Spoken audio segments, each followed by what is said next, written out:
Hola a todos y a todas. Soy Gemma Segura, profesora y directora del Máster de Neuromarketing. Hoy en nuestro Alumni Talk contamos con dos personas que nos van a hablar sobre la cultura de la innovación. Por un lado tenemos a Andrea Novara, que es embajadora del Club Alumni en Argentina, gerente de Innovis y alumni del Máster de Innovación y Emprendimiento. Y por otro lado tenemos a Raquel Quevedo, que es diseñadora de interiores, especializada en diseño e iluminación arquitectónica y alumni del Executive MBA. Bienvenidas a las dos y empezamos.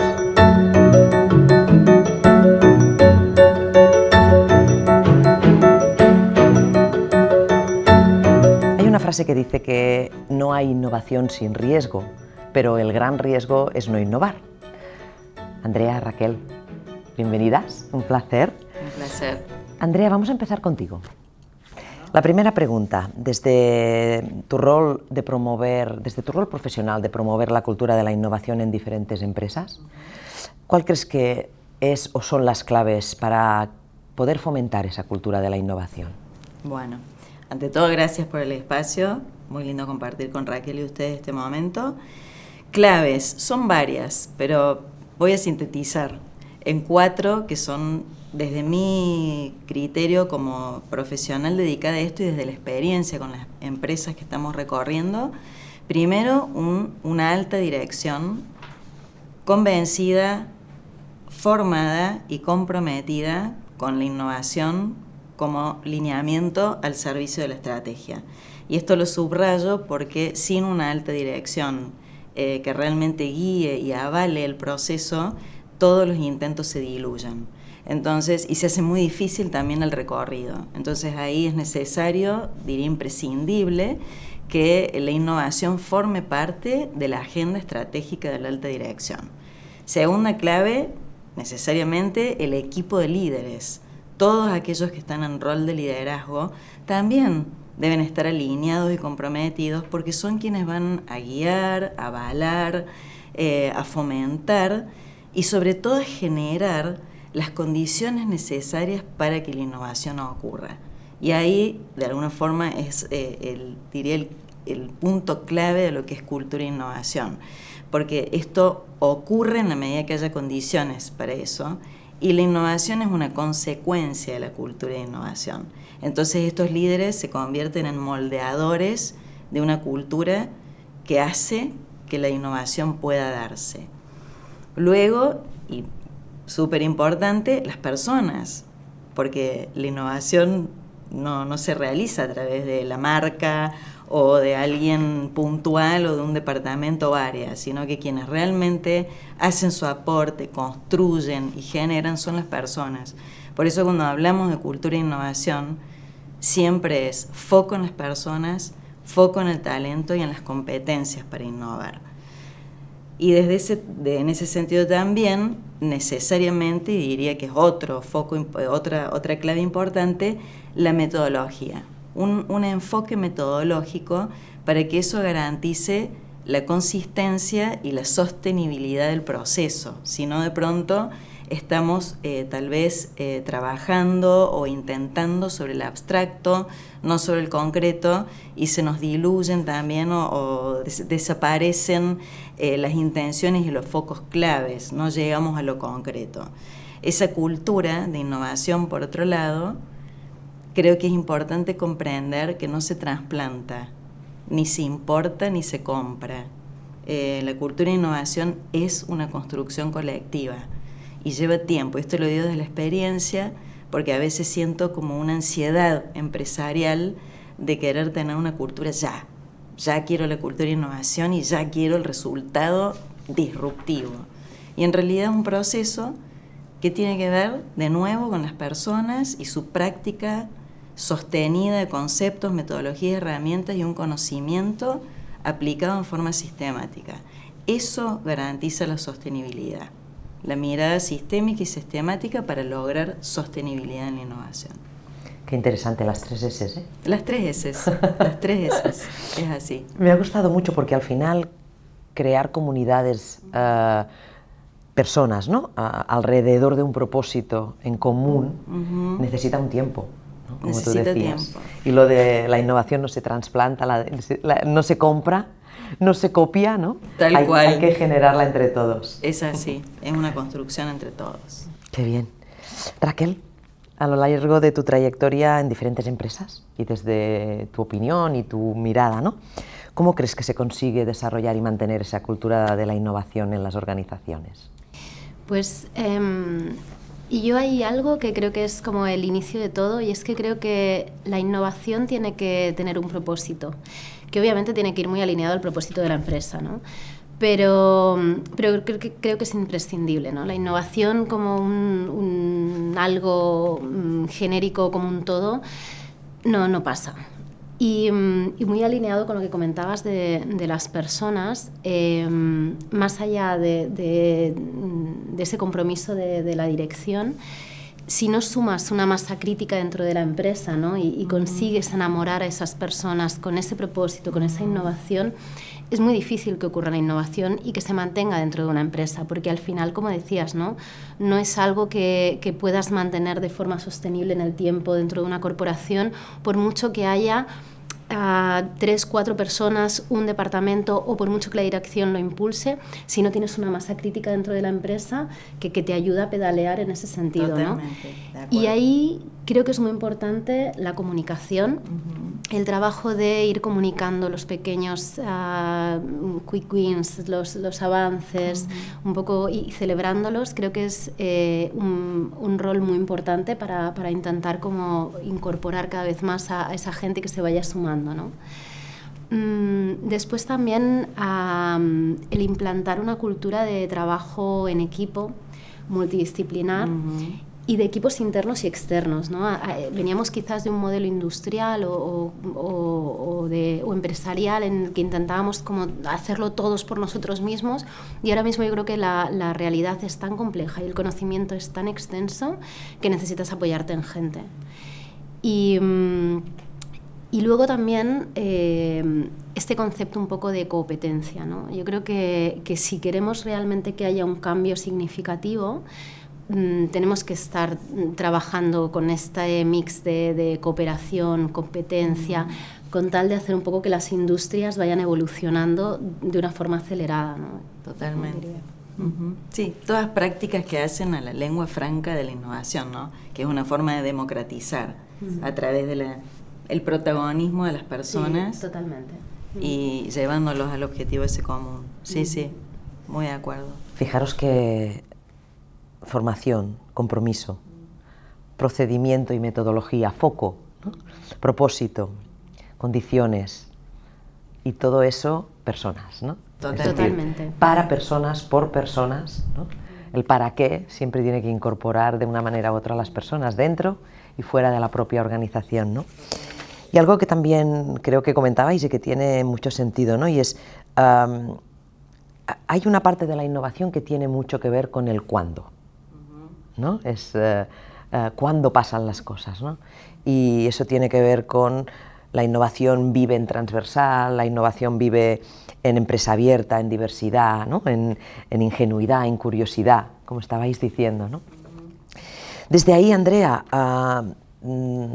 tu gran experiencia con diferentes organizaciones, con lo cual habrás visto de todo. Ahí está, de todo, y muchísimos momentos en los que era posible y muchísimos momentos en los que sí. no.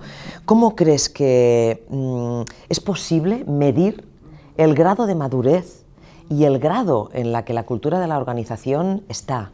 Sí. Es posible, y esto que traes, Gemma, es súper importante, justamente por lo que siempre todos ya sabemos que no podemos mejorar o cambiar aquello que no medimos o no tenemos en el radar. Y fíjate, durante mucho tiempo se pensó que todo lo que tenía que ver con innovación y sobre todo cultura de innovación era imposible medirlo por su carácter tan subjetivo o abstracto, pero en realidad tenía que ver con que tal vez no estaban todavía las herramientas o el conocimiento dado para que eso pase. Entonces, desde nuestra experiencia, lo consideramos como un must, digamos, el tema de medir, y esto nosotros lo hacemos con un diagnóstico a través de una plataforma donde encuestamos a las personas que forman parte de la organización sobre, en este caso, porque hay distintas herramientas, 54 afirmaciones relacionadas con la innovación y con todas las prácticas que esas personas perciben dentro de su organización. Entonces, logramos llegar a resultados muy concretos sobre temas que tal vez son o han sido siempre considerados abstractos. Entonces tenemos 54 elementos de medición que tienen que ver con valores, con conductas, con clima, con recursos, con procesos y con resultados, todos del mundo de la innovación, pero a su vez divididos desde lo emocional y desde lo racional. Porque de eso también, de ahí surge, ese es el territorio, digamos, de la innovación, el territorio fértil. Una vez que nosotros contamos con esos resultados, ahí ya estamos en condiciones de identificar fortalezas y oportunidades de mejora de esa organización para innovar. ¿Y esto por qué es importante? Porque justamente esa organización ya empieza a planificar o a diseñar sus intervenciones desde la certeza y no desde el supuesto. Y esto es algo clave también para desmitificar esto de que la innovación es algo que solamente Google o ciertas empresas lo pueden hacer, o que nosotros no estamos en condiciones. Todos estamos en condiciones porque somos humanos, y como dijimos al principio, la innovación empieza, continúa y vive y vibra a través de la persona. Entonces, estas personas con su capacidad de percepción, de ver qué es lo que se está haciendo y no en la empresa, desde cuán predispuestos somos a explorar, cuánto mis líderes me incentivan en la búsqueda de una solución para un problema, cuánto me permiten experimentar, qué grado de aceptación hay a la diversidad dentro de mi empresa, tenemos equipos interdisciplinarios o no los tenemos, somos colaborativos. Todo ese tipo de preguntas ya hace una inmersión en lo que sería esa resonancia magnética que nosotros identificamos como diagnóstico, para a partir de ahí ir a un plan de acción concreto, efectivo y medible, que es lo que en general se convierte como en algo pantanoso si no tenemos datos concretos. Esto es, toma de decisiones y planificación a partir del dato. Nosotros ese diagnóstico particularmente lo utilizamos como una de las fases de nuestro abordaje metodológico. Nosotros creamos con Innovis hace 7 años una metodología que es para impulsar y desarrollar cultura e innovación en las empresas. Y eso fue como novedoso, pero finalmente va dando resultados porque es un roadmap. Porque las empresas necesitan roadmap, plan de acción, cuáles son, qué fases tengo que atravesar para llegar a esto, y ahí se empiezan a dar cuenta que es un proceso, que no es del día para la noche tener un cierto nivel de cultura e innovación, porque esto arroja un coeficiente y ahí vamos viendo si es una empresa que está iniciando en forma tal vez casi inconsciente sus procesos o su cultura e innovación, o si tiene voluntad de hacerlo pero le falta metodología, procesos y demás, o si ya está en excelencia, que en el caso de la TAM no tenemos todavía esa madurez, ¿no? Entonces, nosotros elaboramos esta metodología como para acompañar a la organización a animarse, porque a veces, viste que es como o un mito o no, innovación no. Para animarse a recorrerlo, concientizamos primero, porque el primer punto es hacer consciente eso que está en el abstracto, porque nosotros no podemos intervenir en lo que no podemos distinguir. Entonces, concientizamos, evangelizamos, trabajamos con la alta dirección y con los equipos para que después eso se derrame y se democratice. Medimos para que tengan la foto de dónde están parados y a partir de ahí, plan de acción. Activamos equipos de innovación que después desaparecen, pero son los que toman el plan de acción y empiezan a traccionar el proceso y sobre todo se convierten en impulsores y evangelizadores de todo esto con los equipos interdisciplinarios, fomentando la colaboración, pero siempre con un foco claro. Y ahí es algo que también veo por mi experiencia, que cuando no está el foco claro, es como que hay muchos intentos y se está yendo para todos lados, pero no se está llegando a ningún destino claro ni que agregue valor, ¿no? Entonces ahí se empieza a comprender cómo todas estas iniciativas finalmente parten de este propósito colaborativamente se trabajan para llegar a un resultado que sea agregar valor a todas las partes. Luego ya vamos a entrenamientos de metodologías ágiles, pensamiento creativo, para que las personas se apropien de eso y digan, yo también puedo dar ideas. Y mis ideas pueden agregar valor, cualquiera sea mi rol, porque la innovación no sabe de jerarquías. Sí, es empoderar, ¿no?, a los equipos, a que la gente, bueno, pues efectivamente se anime a hacer lo suyo y a decir, oye, yo quiero hacer estas propuestas, ¿no? El empoderamiento. Tal cual, es una capacidad, pero también requiere de ese ámbito y ese territorio fértil para que pase, de ese cuidado por parte de quienes lo están liderando y del proceso, porque de nuevo, si nosotros convocamos gente, como pasa en algunas empresas, gente, quiero ideas, suban al email o en algún tipo de correo o generan algún canal, quiero ideas, pero ¿ideas para qué? Porque ahí si no se nos llena el buzón de propuestas de muchísimas ideas que a lo mejor no tienen impacto ni en la experiencia del cliente ni en el negocio. Entonces ahí es la responsabilidad de este liderazgo ya formado y convencido de cómo vamos guiando estas iniciativas para que lleguen a esos resultados que deseamos. Y después pasamos ya a todo lo que es como última fase, la aceleración. Una vez que las ideas han sido elegidas, filtradas con distintos criterios, ya vamos acompañando a trabajar todo lo que es prototipos, pilotos, para poder llegar a la implementación de los pilotos. Entonces ahí te encontrás con todos estos colaboradores efervescentes, encantados con lo que están haciendo porque lo pueden comprender, comprenden por qué y para qué están haciendo lo que están haciendo. Entonces su riqueza, sus ideas, su mirada diversa tiene sentido para ellos, para la empresa y para todos los stakeholders o quienes estén interviniendo. Mientras te escuchaba, Andrea, me estaba imaginando que al final esto de la cultura de la innovación en las organizaciones es como una travesía, ¿no? Que sales de un puerto y hasta que llegas a otro hay momentos en los que no ves tierra.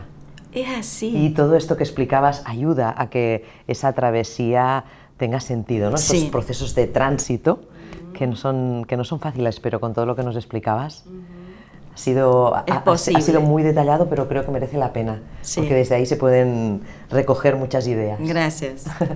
Has dicho una palabra, Andrea, que creo que enlaza muy bien con una pregunta que me gustaría hacerle a Raquel. Y es, Raquel, tú como experta en cuál es y cómo es el impacto, ¿no?, de la iluminación y la arquitectura sobre la salud de las personas que están dentro de las organizaciones, ¿cómo crees que se puede contribuir a un desarrollo sostenible? Que creo que, como habéis dicho al principio, es una de las S's, ¿no?, una de las S's. En la innovación. ¿Cómo crees que eso hay que tenerlo en cuenta? ¿De qué manera? Bueno, yo creo que efectivamente el rol de las empresas a la hora de construir estas respuestas sostenibles, el rol de la empresa a día de hoy es imprescindible, o sea, creo que es un catalizador. Sostenibilidad y bienestar tienen que ir de la mano completamente. Y creo que un papel muy importante dentro de las empresas, más allá de detectar necesidades o detectar tendencias y poder trabajar en los productos o las soluciones que estás ofreciendo al mercado, yo creo que un papel imprescindible que tenemos las empresas es a través de la divulgación y la comunicación, por la necesidad que yo creo que tenemos de generar una conciencia y de aumentar un poco la masa crítica, ¿no? O sea, es cierto que hay mucha gente que está pues pidiendo, ¿no?, otra forma de hacer y otra forma de ser, pero creo que en este caso el papel de las empresas es fundamental desde el punto de vista de ser activos, no reactivos, y mucho no quedarnos en lo que a día de hoy nos piden, en el caso, por ejemplo, de la iluminación o de la arquitectura, no quedarnos en lo que nos pide a día de hoy la normativa, que sabemos que no es suficiente, sino ir más allá. Y este trabajo, ¿no?, de concienciación y de divulgación para que la gente cada vez pida más y más y más y nos ayude a colaborar, ¿no?, y a seguir desarrollando. Yo creo que ese es un papel imprescindible dentro de las empresas, ¿no? Tiene mucho sentido. Y relacionado con esto, porque creo que tiene mucho que ver, ¿no? Hablabas de cómo poder contribuir a ese desarrollo sostenible y ¿cómo es posible minimizar el impacto negativo que puede tener lo que está pasando a día de hoy, ¿no?, en cualquier organización? ¿Cómo eso nos tiene que ayudar a mejorar ese bienestar? Pues yo lo que he visto, o en mi idea o mi percepción, es que ya era una tendencia que estaba sobre la mesa, obviamente, ¿no? Yo creo que todos teníamos ya mucha conciencia y las empresas eran conscientes, pero creo que durante el último año ha habido una aceleración enorme a la hora de ponernos las pilas, ¿no?, un poco las corporaciones, y decir, oye, no, es que esto hay que tomárselo en serio y tenemos que empezar a hacer cosas de verdad que generen un impacto positivo. Esta aceleración la he visto durante este último año y creo que el futuro es que esta tendencia se consolidará, se empezará a legislar y ahí cuando se legisle es cuando se hace el gran cambio, pero no tenemos que esperar ese momento, ¿no? Tenemos, como decía antes, ¿no?, tenemos que ser mucho más activos y no trabajar de forma reactiva, ¿no?